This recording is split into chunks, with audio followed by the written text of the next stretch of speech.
Radio J. Radio J, le grand entretien. Radio J.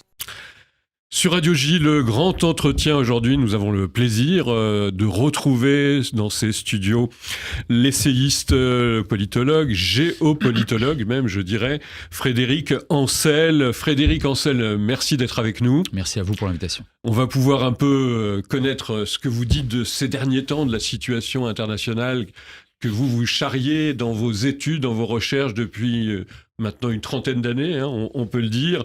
Vous avez beaucoup étudié Jérusalem, c'était votre thèse, le Golan, le sionisme, le printemps arabe, l'islamisme, je cite pêle-mêle. On va pouvoir évidemment parler de tout cela, et puis dans un second temps, c'est un peu la nature de notre émission, vous connaître mieux, plus précisément, dans vos goûts musicaux, littéraires, de découvrir donc ou redécouvrir Frédéric Ancel. Première question qui nous vient à l'idée, parce que c'est ce qui se passe en ce moment, ce qui nous préoccupe fondamentalement après le 7 octobre, que vous avez qualifié d'ailleurs de pogrom en Israël. C'est cette situation terrible de guerre. Est-ce que Israël, Frédéric Ancel, Israël mène une guerre juste ? Grande question philosophique, parce que le concept même est philosophique depuis au moins Saint-Augustin au 5e siècle, sans remonter à la guerre du Péloponnèse. Il y a des guerres justes, celle-ci en est une. C'est-à-dire que l'État d'Israël est un État internationalement reconnu depuis 1948-49. Je crois que j'apprendrai pas grand-chose à vos auditeurs en disant cela, mais c'est toujours bien de le rappeler. 1. 2. Le territoire qui a été frappé par les terroristes du Hamas est un territoire souverain, donc il n'est même pas en droit international considéré comme occupé. 2. 3. L'essentiel des victimes sont des victimes civiles. Et enfin 4, ce sont des victimes qui, pour la plupart, ont été abattues dans des conditions de nature génocidaire. Alors, si après cela, l'État souverain d'Israël ne dispose pas du droit à la fois moral, juridique et philosophique à riposter, alors aucune guerre n'est juste. Après, dans la manière de procéder, dans le modus operandi, là, on peut en discuter à l'infini. Et il y a des arguments qui sont des arguments pas du tout anti-israéliens ou anti-sionistes, consistant à dire mais ce n'est pas de cette manière-là qu'Israël aurait dû riposter. D'ailleurs, ce n'est pas favorable pour lui-même. On peut toujours discuter. Mais en revanche, ce qui est sûr, c'est que même en droit international, et je peux même vous citer l'article de la Charte des Nations Unies, l'article 51 du chapitre 7, qui donne qui donne droit bien évidemment aux États à la légitime défense, la riposte d'Israël, bien évidemment, est une riposte juste après ce qui est effectivement pas seulement une attaque, mais un véritable pogrom perpétré par le Hamas le 7 octobre 2023. Réponse juste du point de vue du droit international. Justement, il en a été question ces derniers temps avec cette comparution, si je peux m'exprimer de cette manière, de l'État d'Israël devant la Cour internationale de justice à la demande de l'Afrique du Sud. Israël commettrait un génocide. Ça aussi, ça doit se balayer d'un revers de main, ou est-ce qu'il faut l'expliquer ? Eh bien, je crois que la pédagogie est toujours fondamentale. C'est-à-dire que, alors évidemment, il y a des lignes rouges, notamment à celle du négationnisme. C'est le grand historien Vidal Naquet qui disait « Mais moi, je ne discute pas avec quelqu'un qui m'explique que la Lune est un fromage. » Bon, d'accord. Donc là, évidemment, ça renvoie au négationnisme le plus crasse, à l'antisémitisme le plus basique. Mais là, avec l'Afrique du Sud, on est dans un cas un petit peu différent. D'abord, c'est un État lui-même reconnu, qui a une histoire particulière, qui a décidé d'entraîner un certain nombre d'autres États sur au moins une confrontation juridique, mais également politique et philosophique. Moi, je pense qu'en aucun cas, Israël ne perpètre ni de près ni de loin de génocide. Et d'ailleurs, on a bien vu que la Cour internationale de justice n'est pas allée dans le sens de l'esprit de la question du dossier, puisque cette cour, mais vos auditeurs l'ont lu, je crois, à maintes reprises, sur ses attendus, sur les conclusions, on demande à Israël d'éviter de se mettre dans les conditions d'un risque de génocide, ce qui est déjà, à mon avis, aller très très loin. Mais la Cour ne demande même pas à Israël, par exemple, un cessez-le-feu. Ce qui est intéressant dans ce point de vue-là, c'est que elle atteste du droit à Israël, justement, quelque part, de poursuivre la guerre. Simplement, elle lui demande de faire très attention au risque de... premier point. Deuxième point, il y a des discours au sein du gouvernement israélien qui relèvent d'un vrai scandale moral, et qui, et c'est moi qui vous le dis, et c'est ici, à votre antenne, sans aucun problème, et beaucoup d'Israéliens le disent comme vous le savez, qui représentent des incitations potentielles au meurtre. C'est un scandale, notamment pour une démocratie, et une vraie démocratie comme Israël. Mais ça, si vous voulez, c'est un autre problème. Ça ne veut pas dire... Des incitations au meurtre, c'est-à-dire ? C'est-à-dire qu'il y a plusieurs ministres israéliens qui, à travers leurs propos, qui sont des ministres extrémistes, qui, à travers leurs propos, pourraient inciter des gens à perpétrer des actes de violence. Et de ce point de vue-là, on a de la part du gouvernement israélien, enfin de la tête de l'exécutif, à mon avis, une véritable responsabilité à tenir, à faire tenir la langue de ces ministres-là, voire à les limoger. Or, ce n'est pas le cas. Et le problème, c'est que ça donne du grain à moudre. Maintenant, une fois que je vous ai dit ça, je répète très clairement que, évidemment, il n'y a pas, et d'ailleurs l'essentiel des chancelleries à travers le monde d'une part, d'autre part, la Cour internationale de justice elle-même, encore une fois, a invalidé qu'il y avait en ce moment un génocide dans la bande de Gaza. La guerre, la menée de la guerre, vous le dites d'ailleurs dans votre livre, un essai tout à fait intéressant, c'est le dernier en date, Les voies de la puissance, penser la géopolitique du XXIe siècle. La guerre, comme disait la géographie, comme disait votre maître, je crois Yves Lacoste, ça sert à faire la guerre. Ça sert d'abord à faire la guerre, comme dit Yves Lacoste, toujours vivant d'ailleurs. La géographie, justement, de Gaza, est-ce qu'elle est importante ? Est-ce que Israël, selon vous, s'y prend bien pour essayer de démanteler, comme il l'affirme depuis le début, le Hamas ? Alors, deux très bonnes questions en une. D'abord, je rappelle que si Ariel Sharon, qui était un stratège militaire dont on peut penser ce qu'on veut sur le plan politique, mais qui sur le plan militaire était quelqu'un de compétent, si Sharon décide en 2004 puis 2005 finalement de quitter intégralement la bande de Gaza, c'est notamment, pas seulement mais notamment, parce que sur le plan géographique, ça n'avait strictement aucun intérêt, au sens stratégique du terme. Oui. Et je rappelle qu'il l'a fait en contrepartie d'une lettre datée du 14 avril donc 2004 de George Bush fils, donc le président des États-Unis, une lettre dans laquelle ce président, en titre et en exercice, affirme qu'au terme d'un processus de paix, Israël n'aura pas à revenir aux frontières du 4 juin 67. Tiens donc, ça veut dire quoi ? Ça veut dire que Sharon, à l'époque, pense le sacrifice, en quelque sorte, de Gaza, qui notamment, encore une fois, sur le plan géographique, mais également démographique, est extraordinairement inintéressant du point de vue d'Israël, en tout cas à ses yeux, contre les blocs d'implantation, les blocs de Yishouvim qui se trouvent à l'ouest de la Cisjordanie ou Judée-Samarie. Bon, c'est Ariel, Gush Etzion, Ma'ale Adumim, et vous connaissez, et Givat Ze'ev. Or, la topographie, c'est-à-dire la géographie de ces territoires, en revanche, est potentiellement très intéressante. Et pour moi, on avait là, oui, c'est une micro-géographie, on parle de quelques centaines de kilomètres carrés et encore, mais Sharon, à l'époque, en avait la prescience. Donc moi, je vous dirais que, de ce point de vue-là, Gaza, d'un point de vue strictement, je veux dire, géographique, non, n'a absolument aucune utilité, c'est tout plat, c'est une bande sablonneuse toute plate. Maintenant, est-ce que les Israéliens s'y prennent bien ? Alors attention, là c'est compliqué. D'abord, après le 7 octobre, Israël, au cœur du Moyen-Orient, encore contesté par plusieurs États, par des opinions publiques, en tout cas des pans d'opinion publique, et par des groupes infra-étatiques extrêmement violents comme le Hamas et le Hezbollah, l'État d'Israël a un besoin impérieux, stratégiquement parlant, vital, existentiel, de se réapproprier ce que j'appelle la crédibilité dissuasive.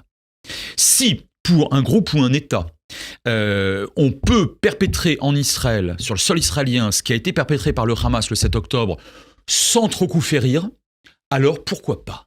Alors on va le faire ou on va s'y remettre. Et de ce point de vue-là, je pense que Israël ne pouvait pas ne pas riposter fortement, massivement. Maintenant, dernier point, dans la manière dont ça se passe, le Hamas étant caché, dissimulé au sein de la population, là encore, je ne vais pas rappeler les détails de la manière tactique dont se bat le Hamas, une tactique extraordinairement lâche d'ailleurs, vos auditeurs le connaissent, le savent parfaitement. Peut-être qu'il aurait fallu faire autrement, mais comment ?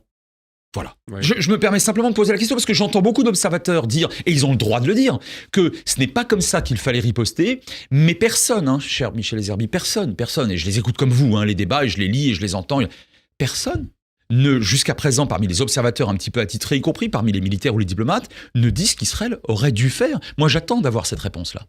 Alors avant de revenir aussi sur les représentations qui sont chères à la géopolitique, des opinions des différentes parties en Europe, dans le monde arabe, juste revenir, c'est intéressant d'avoir votre regard sur quelque chose qui touche à la fois à la technique mais en même temps à la philosophie, c'est à dire comment on a pu en arriver là, c'est-à-dire qu'Israël, grande armée, grand pays, technologique, renseignement. Est-ce que vous en êtes revenu, si j'ose dire aussi, de cette, on peut dire plus que faille, faillite sécuritaire? Elle est terrible, votre question. Elle est au centre de ce que sera Israël demain et de ce que devra révéler une commission d'enquête qui devra bien évidemment être mise sur pied. Je vais vous répondre en tant que géopolitologue. Ça ne m'a pas totalement surpris. Pourquoi ? Parce qu'il y a 50 ans, presque jour pour jour, les Israéliens ont fait la même erreur au début de la guerre du Kippour. Et l'erreur, elle ne concerne pas qu'Israël. D'ailleurs, entre parenthèses, elle a aussi concerné les assassins du Hamas. Et elle a concerné aussi Poutine lorsqu'il a envahi il y a 2 ans l'Ukraine. Et elle concerne énormément de chefs d'État et de gouvernement depuis les premières cités sumériennes il y a une 30aine de siècles. L'erreur est la suivante: mésestimer l'adversaire.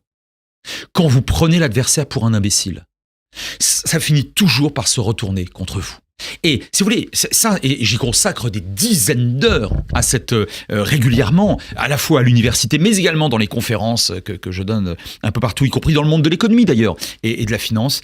Il ne faut jamais mésestimer les acteurs de son écosystème. Et lorsqu'on parle géopolitique, je le répète, il ne faut jamais mésestimer, notamment le sous-estimant, l'adversaire. Les Israéliens, et notamment le gouvernement israélien, et notamment la tête de l'exécutif, sans discontinuer, je n'invente rien, depuis 2009 quand même, bon, à savoir Netanyahou, ont gravement mésestimé 1. La cruauté, 2. La détermination, 3. La capacité technique du Hamas à perpétrer le massacre du 7 octobre. Et ça, si vous voulez, c'est pas être anti-israélien que le dire. Vous savez très bien, ou mieux que moi, cher Michel Zerbib, qu'une grande majorité aujourd'hui des Israéliens considèrent que le gouvernement n'a pas fait ce qu'il fallait faire pour éviter le 7 octobre. Donc, je peux le dire également, et je le dis en tant que géopolitologue professionnel. Ça, c'est le premier point. Le deuxième, donc non, j'ai malheureusement pas été si étonné que ça. Le deuxième point, c'est le tout technologique. Vous avez dans la présentation, dans votre question, avec raison d'ailleurs, évoqué 3 fois la technologie. Mais Thucydide, je n'invente rien aujourd'hui ici, Thucydide, il y a 25 siècles dans la guerre du Péloponnèse, nous dit la chose suivante, lorsqu'il parle de la guerre entre Athènes et Sparte, il nous dit « les vrais remparts de la cité, ce sont les hommes ». Donc, tout jouer sur le tout technologique, ça ne marche jamais. Je ne vous dis pas qu'il n'en faut pas. Je vous dis que là, ce qui s'est produit manifestement, mais une commission le dira bien mieux que moi, je pense, c'est le tout technologique, encore une fois, en méprisant l'adversaire. Et je pense que c'est une leçon terrible. Pas seulement une erreur psychologique, si je vous entends, c'est aussi d'avoir tout misé sur cette superpuissance technologique. Oui, c'est ça. Non, l'erreur est double. Elle est technique et elle est, mais plus grave encore, elle est effectivement psycho-philosophique, prendre l'adversaire pour ce qu'il n'est pas, c'est-à-dire un imbécile. Qu'il soit un barbare, c'est autre chose. Mais justement, il faut s'en prémunir et c'est pas ce qui a été fait. Depuis 2009, vous dites, ce sont ces politiques qui se sont succédés avec cette attitude vis-à-vis de Gaza, c'est-à-dire de sous-estimer l'adversaire. Vous venez de le dire très bien. Pour autant, est-ce que on peut mettre la responsabilité entière sur ce gouvernement, et je dirais, pour être précis et direct, sur Benjamin Netanyahou? Est-ce qu'il est responsable ? Et une question sous-jacente, on entend beaucoup parler du fait que Benjamin Netanyahou a joué avec le Hamas. Est-ce que c'est votre analyse et votre opinion ? Il a joué la politique du pire. Le pire, c'est de croire que, évidemment, c'est pas un allié du Hamas, évidemment, mais le pire, c'est de croire, en l'occurrence, que ces gens dont on mésestime, je le répète, la cruauté extrême, l'antisémitisme au dernier degré et la volonté de ne pas se contenter de l'enrichissement via le Qatar et entre guillemets une espèce d'embourgeoisement en quelque sorte. C'est de penser que en les maintenant à flot, en leur permettant quelque part derrière cette barrière tout technologique de s'engraisser de l'argent du Qatar, et bien finalement ils resteront à un niveau très bas, ce qu'on appelle une guerre de basse intensité, et que tous les 3, 4, 5, 6 ans, ils propulseront quelques missiles, moyennant quoi on leur enverra quelques bombes et on n'en parlera plus.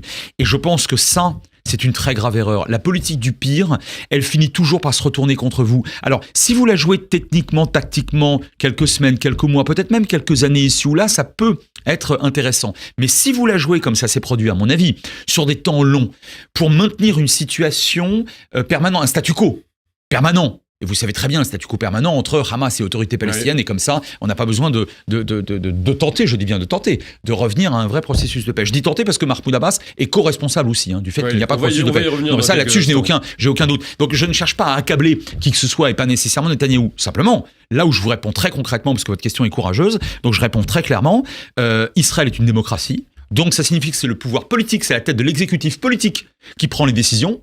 Et par conséquent, il ne faut pas prioritairement stigmatiser les services de renseignement qui, eux, ont des moyens humains et budgétaires qu'on leur donne ou qu'on leur donne pas. Si la tête de l'exécutif, autrement dit, encore une fois, le pouvoir politique, dit au chef d'état-major et au chef du Mossad ou de l'Aman ou du Shin Bet, écoutez, franchement, Gaza, c'est under the control et le Hamas sans bourgeoise, ils vont pas trop nous embêter, occupez-vous d'autre chose. Qu'est-ce que vous voulez que je vous dise ?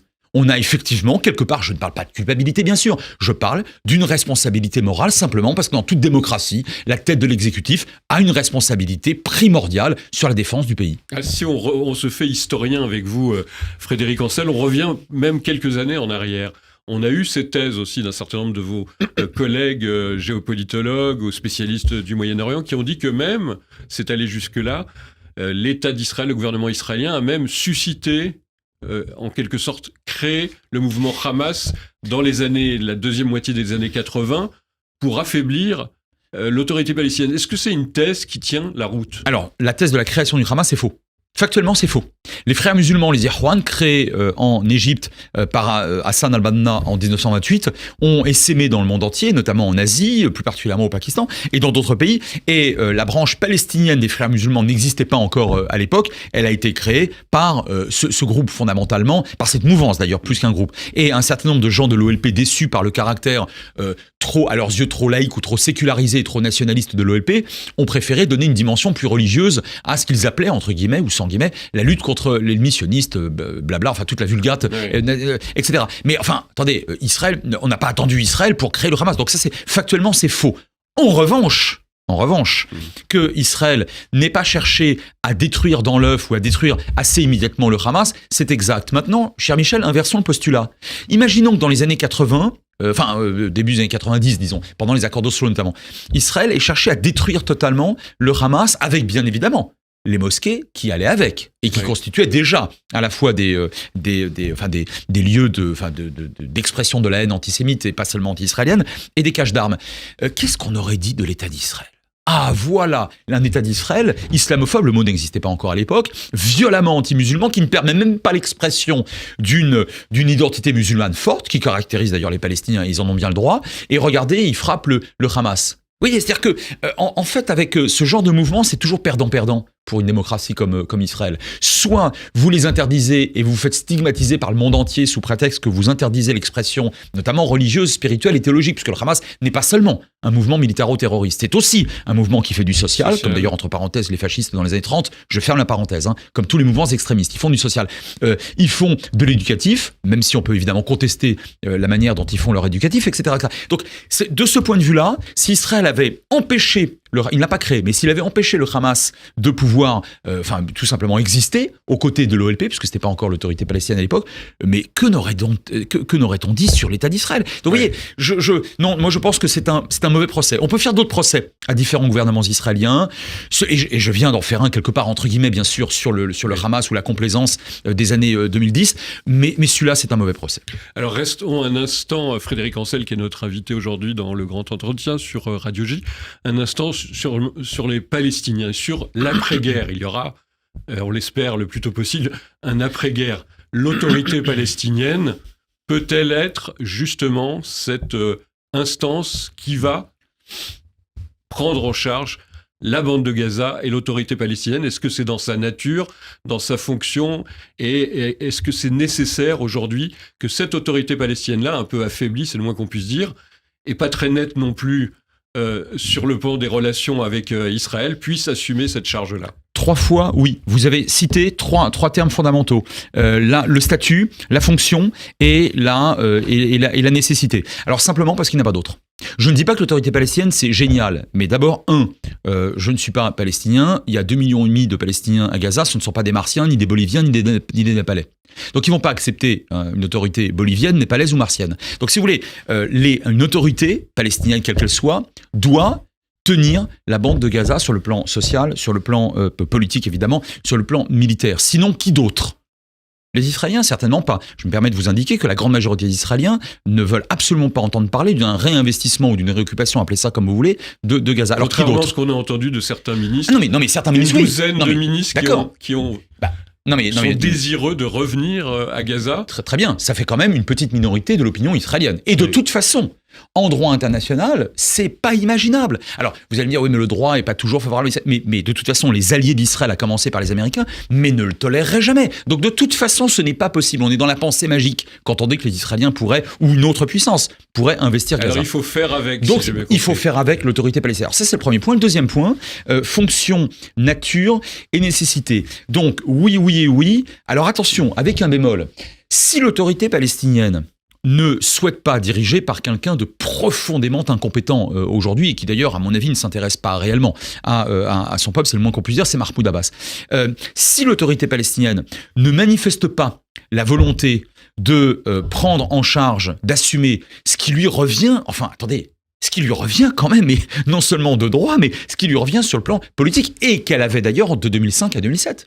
Le Pinouille, donc le retrait israélien, jusqu'au putsch très violent de juin 2007, entre les deux qui dirigeaient Gaza. C'est évidemment l'autorité palestinienne. Donc de ce point de vue-là, je pense qu'elle doit entretenir la volonté d'être soutenue par les fonds, non plus bien sûr qataris, duplices, mais les fonds saoudiens, émiratis, américains, européens. De toute façon, c'est toujours nous qui payons avec les Japonais, les Américains, les Saoudiens.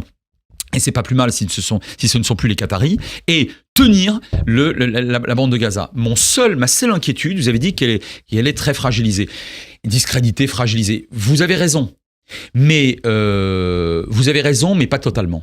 Regardez à quel point, depuis le début de la riposte israélienne, donc depuis début octobre, même s'il y a eu des manifestations, parfois violentes d'ailleurs, dans les villes palestiniennes de Cisjordanie ou Judée-Samarie, regardez à quel point il n'y a pas d'insurrection. Il n'y a pas d'insurrection. On peut me raconter ce qu'on veut sur le discrédit, sur la faiblesse, Vous savez, le poète Reverdy disait, je le cite souvent, il n'y a pas d'amour avec des preuves d'amour. Il n'y a pas de faiblesse ou de discrédit de l'autorité palestinienne. Il n'y a que des preuves de faiblesse ou de discrédit. Moi, je constate que malgré tout, ça tient. Donc, et encore une fois, je conclus sur votre excellente question.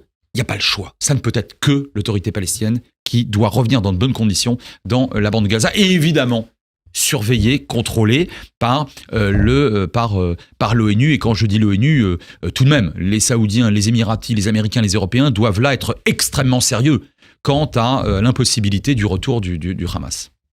Vous écoutez Radio J, c'est le grand entretien. Nous recevons aujourd'hui l'essayiste et géopolitologue Frédéric Ancel. Il est l'auteur d'ailleurs de ce livre « Les voies de la France, penser la géopolitique ». Les voies de la puissance. De la puissance, parce qu'on va parler de la France. Et il y a aussi, parmi ces voies, il y a aussi celle de la France. Les voies de la puissance chez Odile Jacob. On va marquer une petite pause que vous avez choisie et vous nous expliquerez pourquoi.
Transmettra comme un appel. Das ist geschrieben, ist mir Blut und mir Blei. Sie nicht ein Lieder, Feuer der Feuer. Das ohne Volk schwimmt gefällt. Et oui, vous écoutez toujours Radio J, c'est bien notre émission Le Grand Entretien et notre invité est toujours Frédéric Ancel, Les voies de la puissance, penser la géopolitique au XXIe siècle. C'est son dernier ouvrage en date chez Odile Jacob. Avec Frédéric Ancel, il est inévitable de parler bien sûr de l'actualité israélienne, de l'histoire, de la géographie de la région. On vient d'entendre une version très originale du chant des partisans avec du yiddish et du français. Pourquoi vous avez choisi cette musique ? D'abord, le champ des partisans, puisque bien évidemment, il s'agit de ne jamais renoncer face à l'antisémitisme, face au négationnisme, face aux pogromistes, quelle que soit leur nature, leur statut, la langue qu'ils parlent, leur lieu de naissance. Ça, je m'en fiche complètement. Il est bien évident que tout peuple a le droit à l'autodétermination. Le peuple juif a obtenu ce droit de haute lutte en Israël, sachant bien évidemment qu'à mon sens, en tout cas, il doit à terme, dans le cadre d'un processus de paix partagé avec ses voisins, mais ça, c'est autre chose. Mais la remise en cause du droit à l'existence de juifs en tant que tel est simplement insupportable. Et je pense que le chant des partisans est certainement par ailleurs l'un des plus beaux chants de résistance qui existent au monde. Et j'avais trouvé cette version que vos auditeurs peuvent parfaitement aller chercher en 2 clics sur YouTube en tapant Cartouche, qui est le nom d'un groupe musical plutôt hard rock. Vous avez reconnu la guitare électrique de franco-belge des années 90, donc c'est rigolo. Et il le chante de manière, alors pour une fois, c'est pas Talila, mais c'est peut-être encore plus énergétisant et ça signifie que sous n'importe quelle latitude et quelle que soit la technique musicale utilisée, ce chant fondamentalement est toujours aussi essentiel. La résistance juive, la lutte contre l'antisémitisme, ce sont des choses qui vous sont chevillées au corps depuis toujours dans votre engagement de citoyen, de Français, de Juifs, si on peut dire. Ça fait partie. Mais vous avez ça vous permet un petit peu en étudiant les domaines de la géographie et de l'histoire que vous feuilletez depuis des années, ça vous permet d'être toujours dans le combat plus militant, associatif ? En tout cas, oui. Alors en tout cas, humaniste. Tout petit, un jour, j'entends mes parents me dire, je ne sais pas du tout à quelle occasion, à la maison, mon père, je crois, dire à ma mère, tu sais, les Arméniens, eux aussi, ont beaucoup souffert. J'étais petit. Mais ça ne m'a plus jamais quitté. Je reviens d'Arménie. J'y étais il y a quelques jours. Ah oui. Je me suis occupé très très fortement, parmi beaucoup d'autres, et moins bien sûr que beaucoup d'autres, du génocide des Tutsis rwandais. Moi, je me souviens d'une une du magazine L'Arche, il y a de nombreuses années de ça, à l'occasion d'ailleurs, je crois, de l'anniversaire du génocide des Tutsis rwandais de 94, qui était intitulé, le numéro était intitulé « Frères arméniens, frères Tutsis, frères humains ». Par ailleurs, bien évidemment, j'ai beaucoup travaillé sur les questions liées à la Shoah. Je suis le fondateur des Assises nationales contre le négationnisme.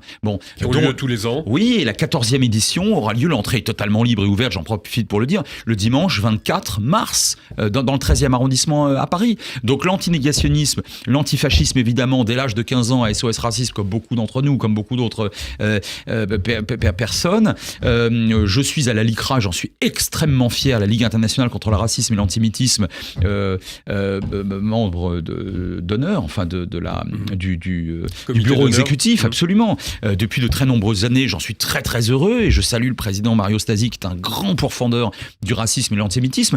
Et j'ai presque envie de vous dire que dans le cadre de mes recherches géopolitiques, j'ai toujours tenu, et je tiens à le dire, y compris dans Les Voies de la Puissance et dans mes autres ouvrages, à toujours dire et rappeler qu'il y a une dimension assez strictement réaliste, la fameuse réelle politique avec le cas prussien qui va bien à la fin, la prise en compte des réalités qui correspond évidemment à l'essence même de notre discipline géopolitique, mais qu'il existe en même temps, concomitamment, une autre dimension qui est la dimension humaine. Et je ne suis pas naïf, je ne suis pas candide, je sais très bien que les États, comme le disait Hegel, n'ont que des intérêts, mais je ne m'en satisfais pas.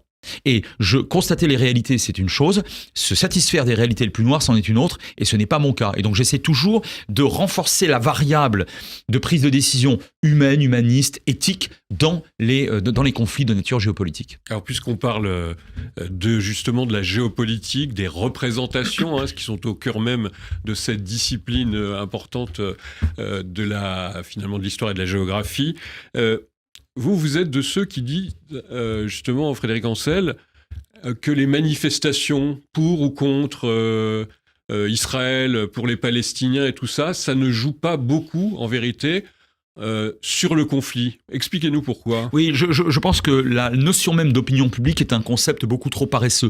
Beaucoup d'observateurs géopolitiques considèrent que, y compris des professionnels de la géopolitique, considèrent que l'opinion publique, au fond, à elle seule, constitue une variable explicative et parfois le moteur de telle ou telle politique, de tel État, face à tel ou tel conflit. Je ne le crois pas. Je ne dis pas que ça joue pas, mais en général, c'est quand même relativement marginal. Et ce qui est intéressant, c'est de constater à quel point, depuis début octobre, il y a eu malheureusement la montée en force, le renouvellement de l'expression d'un antisémitisme, parfois d'ailleurs très très grave, très délictueux, voire criminel, non seulement en Europe, aux États-Unis et ailleurs dans le monde, mais qu'en même temps, le nombre de manifestants, sachant que la manifestation au sens physique du terme reste encore la première des expressions notamment de colère ou d'ailleurs de solidarité, hein, en dépit des réseaux sociaux, eh bien, dans le monde arabe, mais également dans le monde musulman au sens beaucoup plus large du terme. Ah oui, vous citez les chiffres, 200 millions d'Arabes, mais finalement, il n'y a eu que, dites-vous, 600 à 700 000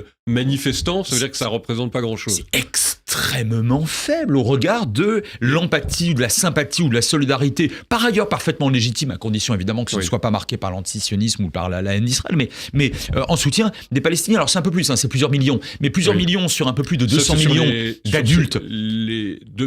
Un peu plus d'1 million, vous dites, sur les musulmans, hein, le monde musulman. Alors sur l'ensemble du monde musulman qui compte à peu près 1,8 milliard de personnes, un petit milliard d'adultes, et vous avez 7 à 8 millions de manifestants. Si tant est d'ailleurs que ce ne soit pas les mêmes qui aient manifesté.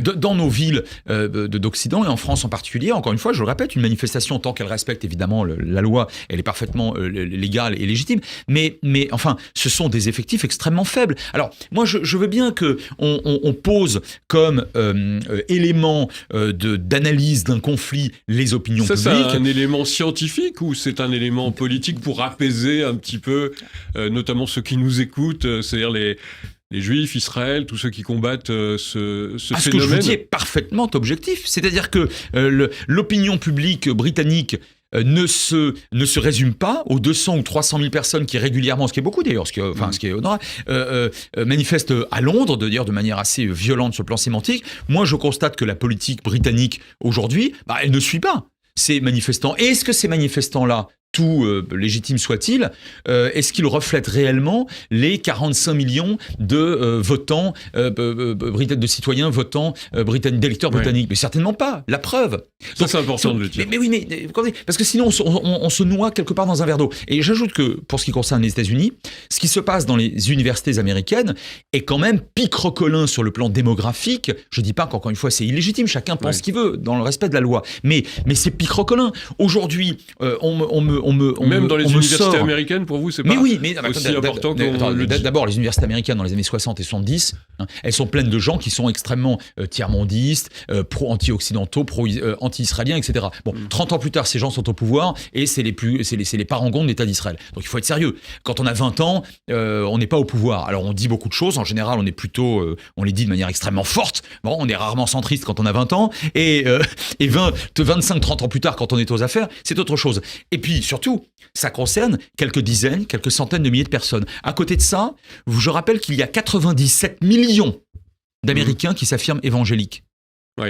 Vous les connaissez bien, vos auditeurs aussi, et on n'a pas le temps de s'appesantir là-dessus. C'est ça qu'on appelle le sionisme chrétien. Notamment. En tout cas, c'est au sein de cette mouvance que joue beaucoup le sionisme chrétien. Bon, écoutez, c'est pas sérieux de comparer ce qui se passe aujourd'hui, les quelques manifestations, les quelques centaines de manifestations dans les universités américaines, même si c'est très désagréable, avec les dizaines de millions d'électeurs. Hein, ce sont des adultes qui s'affirment évangéliques et qui vont voter. Alors, pas uniquement en fonction d'Israël, mais qui entretiennent de près ou de loin une véritable empathie, de nature d'ailleurs théologique et spirituelle, pour l'État d'Israël, et souvent d'ailleurs pour le sionisme de droite, entre parenthèses. Vous voyez, c'est-à-dire que moi, ce que je n'accepte pas, en tant que professionnel de la géopolitique, c'est qu'on se noie dans un verre d'eau et qu'on monte en épingle ou qu'on mette au pinacle des éléments explicatifs qui sont ce qu'ils sont, mais qui restent qu'il faut absolument croiser avec beaucoup d'autres éléments d'analyse souvent plus importants. Alors ça, c'est rassurant ce que vous nous dites, c'est très intéressant, Frédéric Ancel,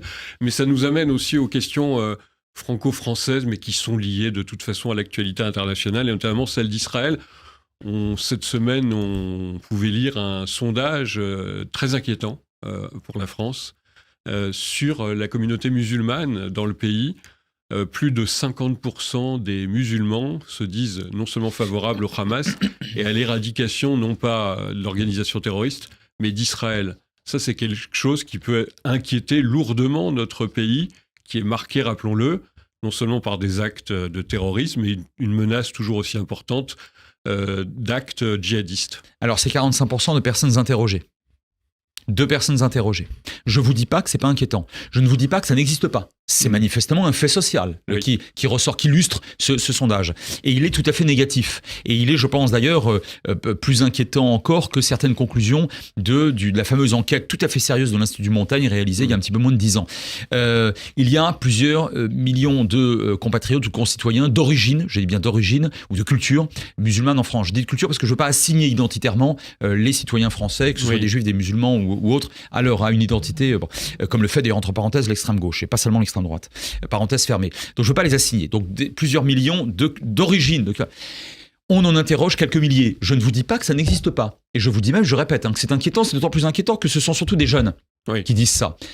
Maintenant, ça signifie quoi ? Ça signifie qu'il ne faut pas baisser les bras. Ça signifie qu'il faut renforcer à l'école, puisque ça commence évidemment à l'école, ces questions, pousser les professeurs qui en général le font très bien. Je peux vous dire que j'interviens souvent au mémorial de la Shoah et j'interviens notamment pour beaucoup de mes jeunes collègues, ou moins jeunes, enfin en tout cas collègues professeurs des collèges notamment, et parfois même dans des classes plus petites que ça. Et certains éprouvent des difficultés, d'autres pas. Bref, il faut les encourager, leur donner plus de moyens notamment des moyens budgétaires et pédagogiques, pour emmener notamment ces gamins qui au mémorial, qui voir tel film, qui voir telle pièce de théâtre liée à la Shoah, etc. Et les inciter à être extraordinairement prudents dans leur prise de position, notamment vis-à-vis de la loi. Oui. Alors, encore une fois, vous voyez, je ne vous dis pas que ce n'est pas inquiétant, je vous dis que tout n'est pas noir, tout n'est pas dramatique. Tout n'est pas désespéré. Et non seulement ce n'est pas désespéré, mais il y a eu d'autres périodes dans notre histoire nationale ou dans d'autres histoires d'autres États où des années ou des décennies de propagande immonde auraient pu nous faire croire que c'était définitivement foutu. Ça n'a pas été le cas. Je pense évidemment à l'Allemagne et au Japon d'après 1945. Donc, tout n'est pas fichu. En revanche, là où je vous suis volontiers, en tout cas je suis ce qui sous-tend votre question, c'est qu'il faut redoubler d'efforts. Il faut redoubler d'efforts, à la fois pédagogiques, d'efforts y compris, et là je m'inscris un peu dans l'esprit, disons, dans le souffle du discours politique général du nouveau Premier ministre, l'autorité. L'autorité de l'État républicain. Parce que la République, évidemment, interdit strictement toute manifestation raciste et antisémite. Donc quand on est un vrai républicain, non seulement on ne l'est pas, mais on incite et on impose les autres à ce qu'ils ne le soient pas. Racistes, antisémites, négationnistes, etc. Écoutez, ça vaut pour tout le monde, pour des jeunes d'origine musulmane ou pour d'autres. Oui, je suis un peu rabat-joie si je donne cette information. C'est vrai que l'initiative qui a été prise par la France Télévisions de diffuser le formidable film monument de Claude Lanzmann de 9h, malheureusement n'a pas été suivi, mais bon, c'était le risque. 9h d'un film aussi important, aussi difficile, mais il y a eu le mérite de le passer. On dit un mot de politique, on l'a esquissé, française, naturellement, on reste ici. Il y a ceux qui agitent beaucoup, notamment ce qu'ils appellent les communautés musulmanes ou leur électorat. Je veux parler dans un premier temps de la France insoumise. Mélenchon est allé très loin, d'ailleurs il pousse à chaque déclaration plus loin, une obsession d'ailleurs sur Israël et les Juifs. Vous diriez, comme d'autres, notamment ici, que Mélenchon est devenu antisémite et que c'est un danger pour la France ? L'obsession est une obsession négative. Entretenue à l'égard d'Israël en tant qu'État du peuple juif, qui en comporte bien évidemment en son sein des minorités, c'était extrêmement malsain. Cette obsession poussée jusqu'à stigmatiser systématiquement les juifs et ou Israël par rapport à d'autres États ou à d'autres collectifs, ça commence furieusement à s'approcher de l'antisémitisme. Et j'irais plus loin politiquement parlant, Monsieur Mélenchon et d'autres à l'extrême gauche se réclament, alors de près ou de loin, parfois ils se réclament d'un trotskisme de nature culturelle. Alors j'aimerais simplement rappeler que aujourd'hui Trotsky serait vraisemblablement considéré comme un criminel contre l'humanité. Et c'est quelqu'un qui a été directement complice de massacres, c'est quelqu'un qui a été qui a contribué à forger les outils parmi les plus violents de ce qui allait devenir l'un des États les plus violents au monde, à savoir l'Union soviétique. Et Trotsky est celui qui dit en pleine guerre civile, vis-à-vis de nos adversaires, dorénavant, il n'y aura plus aucune limite morale. Vous voyez bien ce que ça signifie. Ouais. Donc, j'aimerais bien quand même rappeler que ce garçon était un véritable totalitaire. Donc, ceux qui s'en réclament, écoutez, il faut pas s'étonner qu'il soit parfaitement outrancier. Alors, pas seulement, mais aussi vis-à-vis d'Israël. Je pense que aujourd'hui, ce parti a pris des positions qui pour... Alors un certain nombre de ces militants, parce que certains s'en sont, notamment M. Corbière, s'en sont, disons, désolidarisés. M. Ruffin aussi. Bon, il y en a un certain nombre. Mais une partie importante de, de ce parti politique a pris des positions absolument indignes. Et non seulement elles sont indignes, mais je vais vous dire, le pire, c'est que même sur le plan électoral, je pense que c'est voué à l'échec. Et vous savez pourquoi c'est voué à l'échec ? Parce que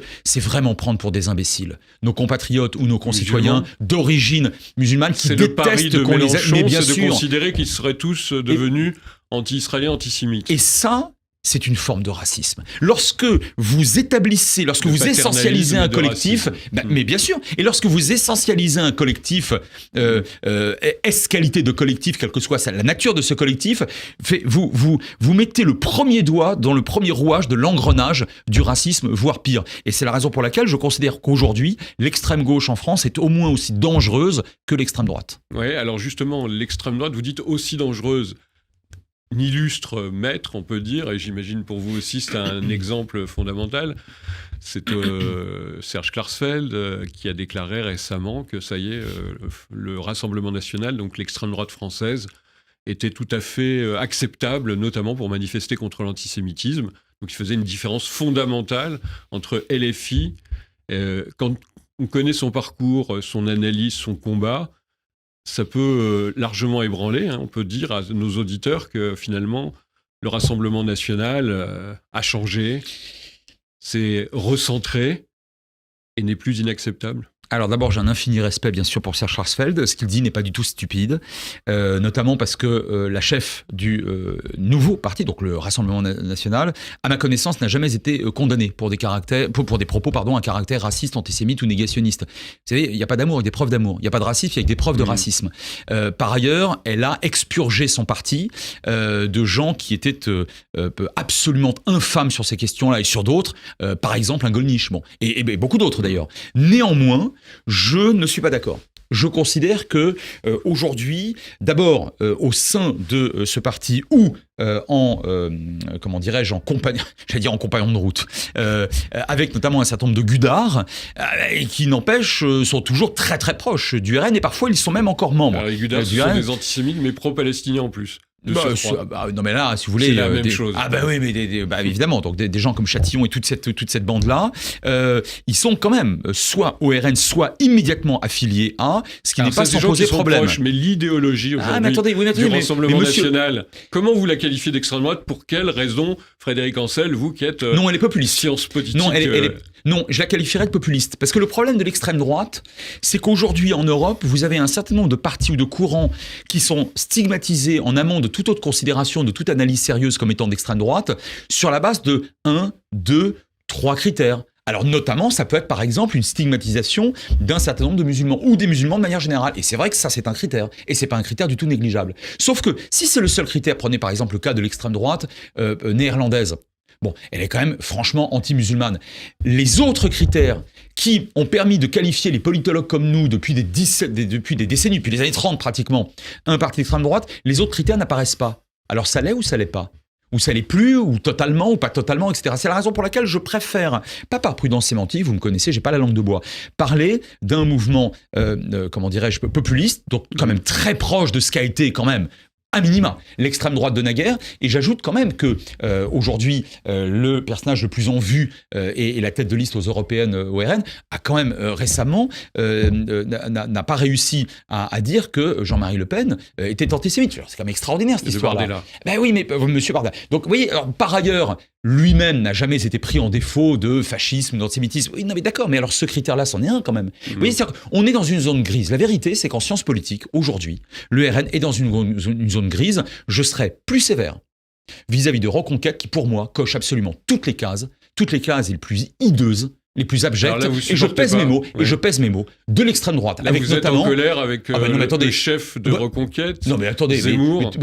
Ça va loin chez vous, d'ailleurs. Cet historicisme absolument lamentable de quelqu'un qui, par ailleurs, n'a pas fait d'études d'histoire. Et alors là, pour le coup, pardon, je reviens à M. Klarsfeld, qui, lui, est un véritable historien, et à tous les autres historiens, sur Pétain, se demandant même si, finalement, c'est pas un peu plus compliqué l'innocence de Dreyfus. Écoutez, même l'extrême droite hongroise n'ose pas le faire, n'ose pas le dire. Donc non, Non, moi je pense que là, de ce point de vue-là, bien sûr, je parle de l'innocence de Dreyfus, de ce point de vue-là, et je reviens à votre question, mais je le dis vraiment d'un mot, quelque part, au plan presque géographique sur le spectre politique français, eh bien, cette extrême droite-là, authentique à mes yeux, elle a quelque part recentré le RN.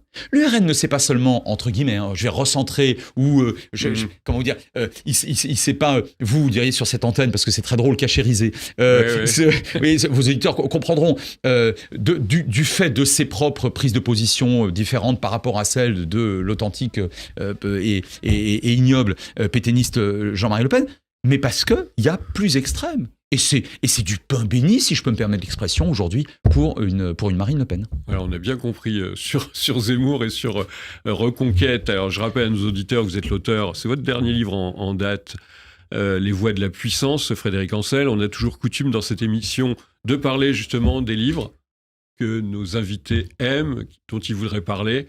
Vous avez choisi un écrivain, un auteur, quelques lignes. Oui, j'en ai choisi 3, mais je vous rassure, je ne vais pas tout citer leur œuvre qui est magistrale. Bien sûr, lire et relire le grand Franz Kafka, en commençant par le procès, mais sans oublier le château. Franz Kafka, c'est une introspection exceptionnelle dans une langue exceptionnelle. Bien évidemment, le très très grand Romain Gary.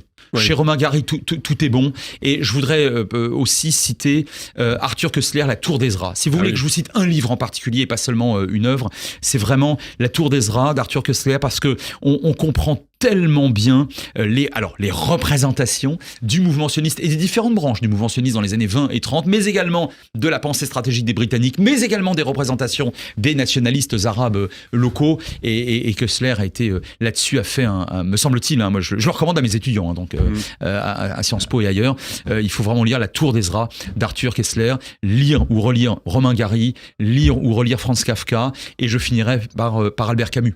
Camus n'est pas un philosophe pour étudiants, pour gamins de première ou de terminale, c'est un vrai grand philosophe qui, contrairement à Sartre, n'a jamais dit de conneries, et Camus reste aujourd'hui, me semble-t-il, un véritable phare dans le monde obscur dans lequel on vit. Voilà, c'est les goûts de lecture qui sont très bons à notre estimation de Frédéric Ancel, qui était notre invité dans le grand entretien sur Radio J, Les Voix de la Puissance, Penser la géopolitique. Merci infiniment d'avoir été avec nous. À bientôt.